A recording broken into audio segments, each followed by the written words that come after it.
सांगली जिल्ह्याच्या राजकारणामध्ये राजकीय प्रक्रियेमुळे काही नवे नवे शब्द रूढ होत आहेत, तर काही घटना आणि प्रसंग यामुळे देखील नवे नवे शब्द रूढ होत आहेत. पूर्वी सांगली जिल्ह्यामध्ये जयंत पाटील, आर पाटील आणि डॉक्टर पतंगराव कदम हे काँग्रेस राष्ट्रवादीच्या मंत्रिमंडळामध्ये मंत्री असताना बेरजेच्या राजकारणाची चर्चा असायची आणि विरोधी पक्षातून ज्या कार्यकर्त्यांना प्रवेश दिलेला असायचा त्याबद्दल माध्यमामध्ये पॅकेजची चर्चा असायची की या बेरजेच्या राजकारणासाठी अमकं पॅकेज देण्यात आलं. आता दिवस बदलले, राज्यामध्ये आणि केंद्रामध्ये युतीचं डबल इंजिन सरकार आहे. त्यामुळे आता पक्षप्रवेश करताना पण स्थानिक स्वराज्य संस्था निवडणुका डोळ्यासमोर ठेवून बेरजेचंच राजकारण सुरू आहे नव्या स्वरूपामध्ये. पण आता पक्षप्रवेशाचं कारण सांगताना मतदारसंघाचा परिसराचा विकास गतिमान करणं म्हणजे पॅकेजच्या ऐवजी हा विकास गतिमान करणं हा नवा शब्द रूढ झालेला आहे. की विकास गतिमान करण्याच्या प्रक्रियेमुळे काही रंजक बाबी घडत आहेत. उदाहरणार्थ सांगली विधानसभा मतदारसंघामध्ये 2024ला सुधीर गाडगे, जयश्री पाटील आणि पृथ्वीराज पाटील ह्या स्पर्धक सहकार्यांनी निवडणूक लढवली. आता ह्या विकास प्रक्रियेमुळे एकमेकाविरुद्ध लढणारे हे तिन्ही नेते एकाच पक्षामध्ये आल्याचं चित्र आहे. काही नेत्यांचे समर्थक देखील शब्द रूढ करतात. उदाहरणार्थ आमच्या वाळव्याचे इस्लामपूरचे आमदार जयंत पाटील यांच्या समर्थकांच्या मध्ये ब्लॅक टी हा शब्द एक कायम चर्चेत असतो. त्याचबरोबर विरोधकाचं आव्हान निवडणुकीमध्ये मोडून काढताना कार्यक्रम, परफेक्ट कार्यक्रम असे शब्द वापरले जातात.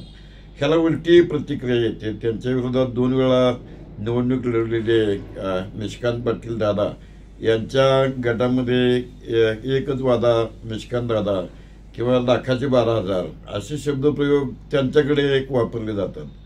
तर सम्राट महाडिक आणि राहुल महाडिक यांच्या गटामध्ये महाडिक गट, विषय कट किंवा विषय बंपावर हे शब्द कायम चर्चेत असतात. शब्दांच्या बाबतीमध्ये शिराळा मतदारसंघ एक कायम चर्चेत आहे.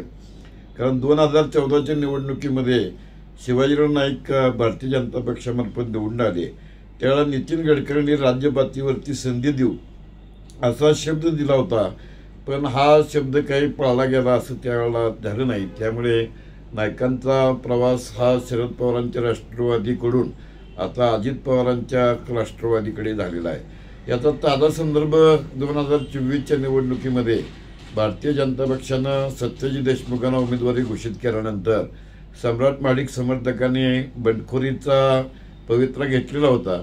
पण त्याही वेळेला राज्यपातळीवरच्या भाजपच्या सगळ्या नेत्यांनी आता शिराळा मतदारसंघामध्ये 2 आमदार असतील असं सांगून सम्राट महाडिकांना आपण आमदार करू असा शब्द दिलेला होता. पण त्यातलं वास्तव असं आहे की आता ह्या घडीला सम्राट महाडिकांना भारतीय जनता पक्षाचं सांगली जिल्हा अध्यक्षपद मिळालेलं आहे.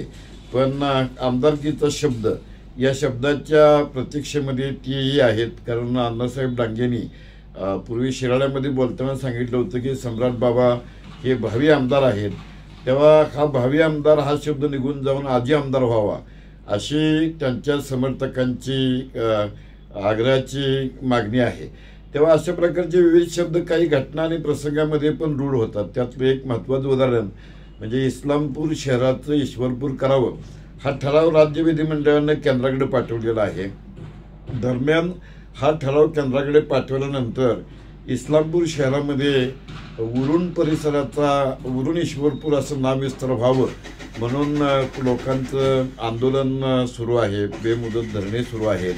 तर बहुतेक सगळ्या गटाच्या आणि राजकीय पक्षाच्या लोकांनी हे उरण इस्लामपूरचं ईश्वरपूर झाल्यानंतर उरण ईश्वरपूर हे व्हायला काही अडचण नाही. कारण हा राज्य शासनाच्या अधिकारातला शब्द आहे. त्यामुळे आपण हा नामविस्तार करू असा आंदोलकांना शब्द दिलेला आहे. आता हा शब्द केव्हा खरा होतो याबद्दल ही लोकांना प्रतीक्षा असली तरी उत्साहित तरुणांनी इस्लामपूरकडे येणाऱ्या अनेक मार्गावरती जे गावांची नावं दर्शवणारे फलक आहेत त्यामध्ये उरुणेश्वरपूर असे फलक या अगोदरच झळकवलेले आहेत.